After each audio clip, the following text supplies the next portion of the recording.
अथ धनलक्ष्मी स्तोत्रम्। धनदा उवाच देवी देवमुपागम्य नीलकण्ठम् मम प्रियम् कृपया पार्वती प्राह शङ्करम् करुणाकरम्। देव्युवाच ब्रूहि वल्लभ साधूनाम् दरिद्राणाम् कुटुम्बिनाम् दरिद्रतलनोपायमञ्जसैव धनप्रदम्। शिव उवाच पूजयन् पार्वती वाक्यमिदमाह महेश्वरः उचितम् जगदम्बासि तव भूतानुकम्पया ससीतम् सानुजम् रामम् साञ्जनेयम् सहानुगम् प्रणम्य परमानन्दम् वक्ष्येऽहम् स्तोत्रमुत्तमम्।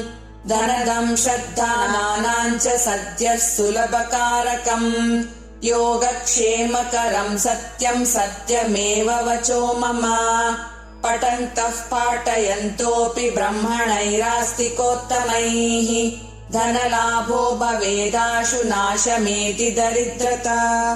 भूभवांश भवाम् भूत्यै भक्तिकल्पलताम् शुभाम् प्रार्थयत्ताम् यदा कामम् कामधेनुस्वरूपिणीम्। धनदे धनदे देवि दानशीले दयाकरे त्वम् प्रसीद महेशानि यदर्थम् प्रार्थयाम्यहम्।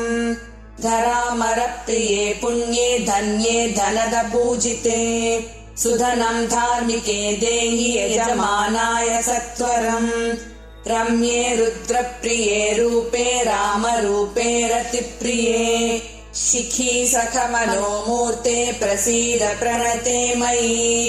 आरक्तचरणाम्भोजे सिद्धि सर्वार्थदायिके दिव्याम्बरधरे दिव्ये दिव्यमाल्यानुशोभिते समस्तगुणसम्पन्ने सर्वलक्षणलक्षिते शरश्चन्द्रमुखे नीले नीलनीरजलोचने चञ्चरीकचमूचारु श्रीहारकुटिलालके मत्ते भगवती माथः कलकण्ठरवामृते हासावलोकनैर्दिव्यैर्भक्तिचिन्तापहारिके रूपलावण्यतारुण्यकारुण्यगुणभाजने क्वणत्कङ्कणमञ्जीरे लसल्लीलाकराम्बुजे रुद्रप्रकाशिते तत्त्वे धर्माधरे धरालये प्रयच्छ यजमानाय धनम् धर्मेकसाधनम्।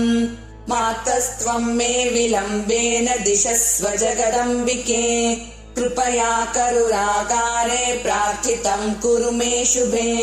वसुधे वसुधारूपे वसुवासवनन्दिते धनदे यजमानाय वरदे वरदा भव।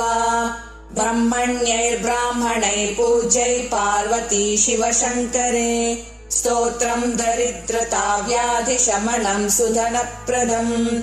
श्रीकरे शङ्करे श्रीदे प्रसीद मय किङ्करे पार्वतीश प्रसादेन सुरेश किङ्करेरितम्।